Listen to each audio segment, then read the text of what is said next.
ಎಲ್ಲರಿಗೂ ನಮಸ್ಕಾರ ವೀಕ್ಷಕರೇ. ನಾಳೆ ಜುಲೈ 1 ಬಹಳ ವಿಶೇಷವಾಗಿರುವಂತಹ ಶುಭಕರವಾಗಿರುವ ಗುರುವಾರ. ನಾಳೆಯ ಒಂದು ಬುಧವಾರದಿಂದ ಈ ರಾಶಿಯವರಿಗೆ ಎಲ್ಲವೂ ಕೂಡ ಸರಿ ಹೋಗುತ್ತೆ. ನಿಮ್ಮ ಜೀವನದಲ್ಲಿ ಈ ಒಂದು ಸಂದರ್ಭದಲ್ಲಿ ಅಂದುಕೊಂಡಂತಹ ವಿಪರೀತವಾದ ಲಾಭವನ್ನು ಗಳಿಸಿಕೊಳ್ತೀರಾ. ಕಷ್ಟಗಳಿಂದ ಪರಿಹಾರ ಸಿಗುತ್ತೆ. ಒಟ್ಟಾರೆಯಾಗಿ ರಾಶಿಯವರಿಗೆ ಅದೃಷ್ಟ ಕೆಲವೊಂದಿಷ್ಟು ನಿರ್ದಿಷ್ಟವಾದ ಸಮಯದಲ್ಲಿ ನಿಮ್ಮ ಜೀವನದಲ್ಲಿ ಬರ್ತಕ್ಕಂತಹ ಗ್ರಹಗಳ ವಿಶೇಷವಾದ ಬದಲಾವಣೆಗಳು ಕರ್ಮವನ್ನು ಕೊನೆಗೊಳಿಸುವಂತಹ ಮತ್ತು ಮೋಕ್ಷವನ್ನು ಸಾಧಿಸುವಂತಹ ಶಕ್ತಿಯನ್ನು ಪ್ರತಿನಿಧಿಸುತ್ತವೆ. ಆದ್ದರಿಂದಾಗಿ ಈ ರಾಶಿ ಚಕ್ರದಲ್ಲಿ ಜನಿಸಿರ್ತಕ್ಕಂಥವರಿಗೆ ಇನ್ನು ಮುಂದೆ ಎಲ್ಲ ರೀತಿಯ ಕೆಲಸದಲ್ಲೂ ಕೂಡ ಅತ್ಯದ್ಭುತವಾಗಿ ಲಾಭ, ನೆಮ್ಮದಿ, ಶಾಂತಿಯನ್ನು ಕಂಡುಕೊಳ್ತೀರಾ. ಕಷ್ಟಗಳಿಂದ ಮುಕ್ತಿ, ಬಿಡುಗಡೆ ಸಿಗುತ್ತದೆ. ಈ ರಾಶಿಯವರ ಜೀವನದಲ್ಲಿ ಇನ್ನು ಮುಂದೆ ಎಲ್ಲವೂ ಕೂಡ ಸರಿ ಹೋಗುತ್ತದೆ. ನೀವು ಮಾಡುವಂತಹ ಪ್ರತಿಯೊಂದು ಕಾರ್ಯದಲ್ಲೂ ಕೂಡ ಅದ್ಭುತವಾಗಿರುವ ಅದೃಷ್ಟ ಕೈ ಹಿಡಿಯುತ್ತದೆ. ನಿಮ್ಮ ಕಷ್ಟಗಳಿಂದ ಮುಕ್ತಿ ಸಿಗುವಂತಹ ಸಮಯ ಇದಾಗಿರೋದ್ರಿಂದ ನೀವು ಯಾವುದೇ ಕೆಲಸಕ್ಕೆ ಕೈ ಹಾಕಿದರೂ ಕೂಡ ಬಂಪರ್ ಲಾಟ್ರಿ. ಕುಬೇರ ದೇವನ ಆಶೀರ್ವಾದ, ಒಟ್ಟಾರೆಯಾಗಿ ಲಕ್ಷ್ಮೀ ದೇವಿಯ ಅನುಗ್ರಹ ಈ ರಾಶಿಯವರಿಗೆ ಅದೃಷ್ಟ ಕೈ ಹಿಡಿಯುವಂತಹ ಸುವರ್ಣ ಕಾಲ. ಜ್ಯೋತಿಷ್ಯದ ಪ್ರಕಾರ ವೃತ್ತಿಯಲ್ಲಿ ಪ್ರಗತಿ, ಆರ್ಥಿಕವಾಗಿ ಲಾಭ, ಸಕಾರಾತ್ಮಕವಾದ ಬದಲಾವಣೆ, ಹೊಸ ಅವಕಾಶಗಳ ಸುರಿಮಳೆ ಸುರಿಯುತ್ತದೆ. ಹಾಗಾದರೆ ಯಾವ ರಾಶಿಯವರು ಹೆಚ್ಚಿನ ಒಂದು ಅದೃಷ್ಟವಂತರು, ಯಾವ ರಾಶಿಯವರು ಸವಾಲುಗಳನ್ನು ಎದುರಿಸಬೇಕಾಗುತ್ತೆ ಎಲ್ಲವೂ ಕೂಡ ಸಂಪೂರ್ಣವಾಗಿ ತಿಳಿಸಿಕೊಡ್ತಾ ಹೋಗ್ತೇವೆ. ಅದಕ್ಕೂ ಮುನ್ನ ನೀವು ಕೂಡ ದೇವರು ಹಾಗೂ ಜ್ಯೋತಿಷ್ಯ ಶಾಸ್ತ್ರವನ್ನು ನಂಬೋದಾದರೆ ಈಗಲೇ ವಿಡಿಯೋಗೆ ಒಂದು ಲೈಕ್ ಕೊಟ್ಟು ತಪ್ಪದೇ ನಮ್ಮ ಚಾನಲ್ನ ಸಬ್ಸ್ಕ್ರೈಬ್ ಮಾಡಿ. ಹಾಗೆ ಪಕ್ಕದಲ್ಲಿ ಇರುವಂಥ ಬೆಲ್ ಐಕನ್ನ ಪ್ರೆಸ್ ಮಾಡಿ. ಹೌದು ಸ್ನೇಹಿತರೆ, ನಾಳೆ ನಿಮ್ಮ ಜೀವನದಲ್ಲಿ ಪ್ರೀತಿ, ಸೌಂದರ್ಯ, ವೈಭವ ಮತ್ತು ಸಮೃದ್ಧಿಗೆ ಕಾರಕನಾದ ಶುಕ್ರನು ಸಂಪೂರ್ಣವಾಗಿ ಆಶೀರ್ವಾದವನ್ನು ನೀಡ್ತಿದ್ದಾನೆ.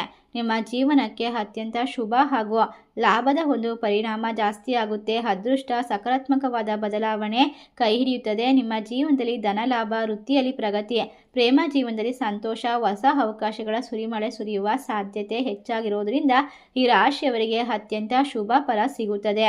ಕುಬೇರ ದೇವನ ಆಶೀರ್ವಾದ ನಿಮ್ಮನ್ನ ಕನಸುಗಳ ಹತ್ತಿರ ಕರೆದುಕೊಂಡು ಹೋಗುತ್ತೆ.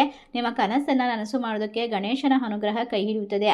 ಸರ್ವ ವಿಘ್ನಗಳ ನಿವಾರಕನಾಗಿರುವ ಗಣೇಶನನ್ನ ಈ ಸಮಯದಲ್ಲಿ ಪೂಜಿಸೋದ್ರಿಂದ ಜುಲೈ 1ರಿಂದ ಜುಲೈ ತಿಂಗಳು ಮುಗಿಯುವವರೆಗೆ ನಿಮ್ಮ ಜೀವನದಲ್ಲಿ ಕಷ್ಟಗಳು ಬರೋದಿಲ್ಲ, ಸಮಸ್ಯೆಗಳು ಬರೋದಿಲ್ಲ.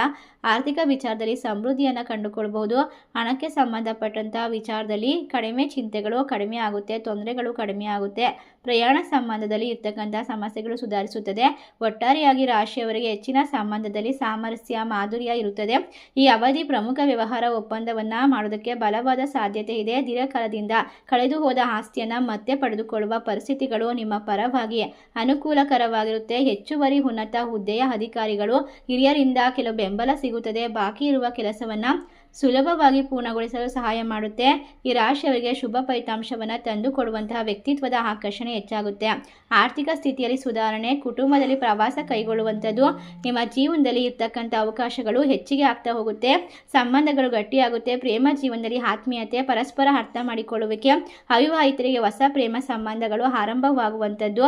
ನಿಮ್ಮ ಜೀವನದಲ್ಲಿ ಒಟ್ಟಿಗೆ ನಿಮ್ಮ ಆಕರ್ಷಣೆ ಮತ್ತು ವ್ಯಕ್ತಿತ್ವದ ಹೊಳಪು ಹೆಚ್ಚಾಗುತ್ತೆ. ಸೌಕರ್ಯ ಹಾಗೂ ಐಷಾರಾಮಿ ಜೀವನದಲ್ಲಿ ವೃದ್ಧಿಯನ್ನು ಕಂಡುಕೊಳ್ಬಹುದು.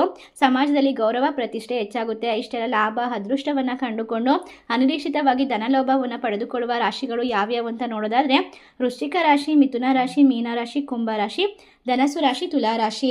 ಈ ರಾಶಿಗಳಲ್ಲಿ ನಿಮ್ಮ ರಾಶಿ ಇದ್ದರೂ ಇಲ್ಲದಿದ್ದರೂ ಭಕ್ತಿಯಿಂದ ಓಂ ಗಣೇಶಾಯ ನಮಃ ಎಂದು ಕಮೆಂಟ್ ಮಾಡಿ ನಮ್ಮ ಚಾನಲ್ಗೆ ಸಬ್ಸ್ಕ್ರೈಬ್ ಮಾಡಿ. ಧನ್ಯವಾದಗಳು.